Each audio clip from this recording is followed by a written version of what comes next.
Hey everybody, I am Sean, and while Ernmardia is away in Paris, I am your fearless guide to all things fine dining here on The 9 Outline.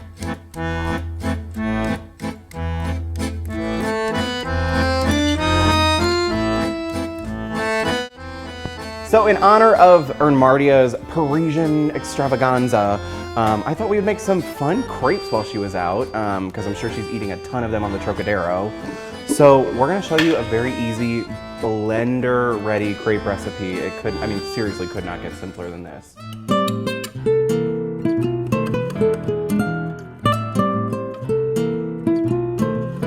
So what I'm gonna do is I have 1 cup of flour, just AP all-purpose flour, nothing fancy. Let's see, 3/4 cup of whole milk.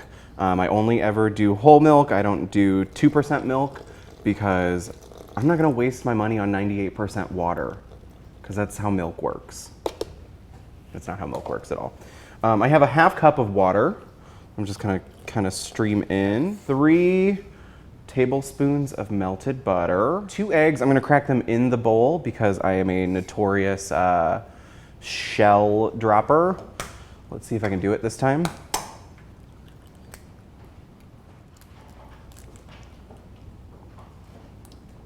Just gonna drop them in here gently. And then I have a bunch of sweet toppings, so I'm gonna add just a teaspoon of sugar. I have some nice Morena sugar. It's the only sugar I use anymore. A good pinch of kosher salt, coarse grain kosher salt. It's the only salt I buy. It's the only salt you should buy too. And then I'm just gonna kind of quickly give it a couple pulses.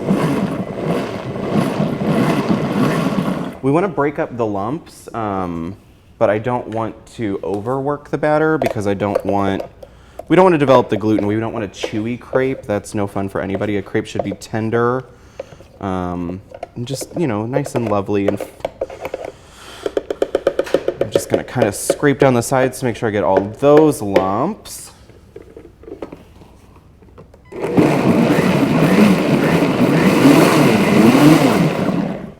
That's it. How easy was that? Super easy. You're just gonna take it off, kind of let it sit on the side while you heat up your skillet. I like to use my cast iron skillet at home, but we have a griddle today. So I'm just gonna kind of let these ingredients kind of hang out, chill, let the flour hydrate a little bit. They'll just kind of intermingle. It'll just make the batter better, truthfully. So just gonna kind of let that sit while I prep the griddle. See you in a second.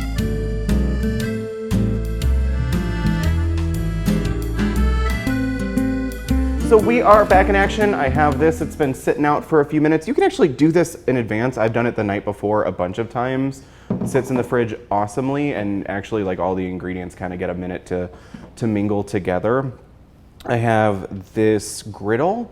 It's not super hot, it's pretty low, but it's warm. It's warm in here. So what I'm gonna do is I'm just gonna prep it with some butter. This is actually a nonstick skillet, so you don't have to. But any person who tells you you don't have to use butter is lying to you. So you just learned something very important today. I'm just gonna do a quick scrapola. Oh no, you didn't see that. I'm gonna get my hands a little clean. And then I'm just gonna take this. I'm gonna do a quick drop. And then what you can do is if you haven't, okay. Well, if your first crepe comes out correctly, then call me and tell me what you did, because they never do for me. They're always kind of a little sloppy while we figure out the griddle. Cool. Okay, so that was the mistake one. Here we go. This one should be much better. So what you want to do is just kind of spread it out thin. And then you want to wait till you see kind of bubbles around the ring of the outside. It'll get a little bit brown. You can actually, crepes are very easy to read. You can see when they're done.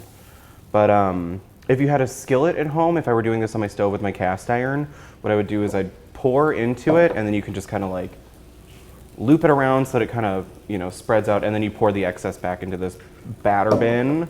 So it's pretty much ready to flip. And this one tore, and that's okay.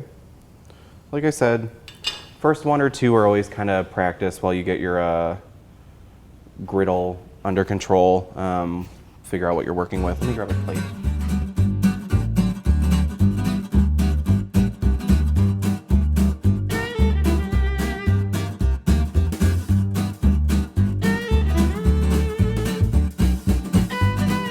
So while I'm gonna do two sides. I'm gonna have crepes on one side of the griddle, and I just had a really brilliant idea. I have these nice pears. I was gonna serve them fresh, but you know what's better than fresh? Not fresh. I'm gonna actually give them a quick saute. I'm gonna cut them into some chunky wedges. Give them a nice saute, and that way I can get some color on them and caramelization, so they'll be nice and warm. If you have butter on your crepe, it'll melt it. It'll just, you know, it's just gonna be so delicious. So I'm just gonna prep these really quickly, bang them out, and then I'll show you what I'm gonna do. So I'm gonna take a little bit of that butter that I had. I'm gonna stick it right here. I'm just gonna kind of spread it around just where I'm gonna put these pears. Because I'm gonna take this, I'm just gonna stick it right on the skillet.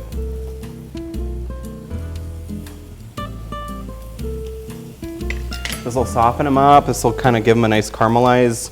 Outside, I want to get brown on it, and it'll just kind of, you know, depth of flavor. Will be that extra push in the delicious direction. So while these are kind of sautéing away, I'm just gonna keep creping.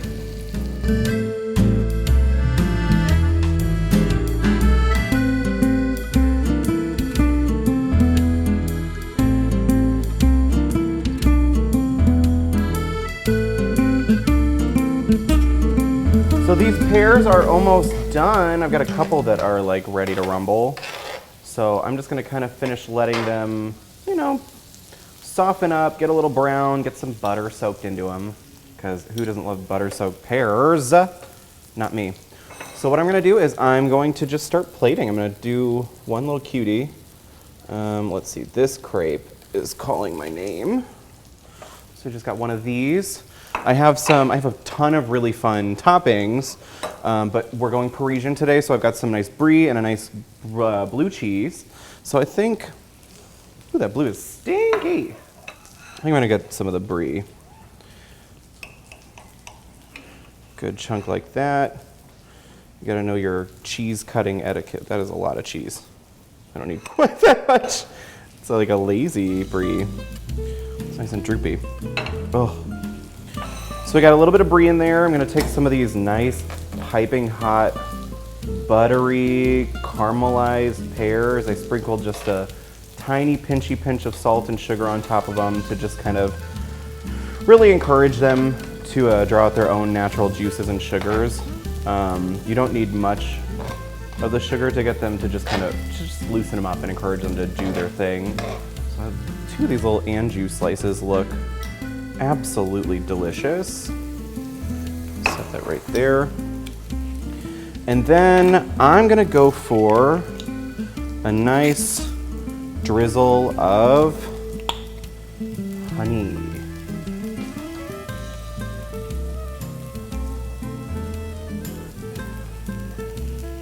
And then you just kind of flip it up, roll it over. Somebody came over to your place and you handed them a cup of coffee and a plate full of these, I think that they would probably scream. It looks so delicious, smells really good. And I'm gonna go in for a bite now.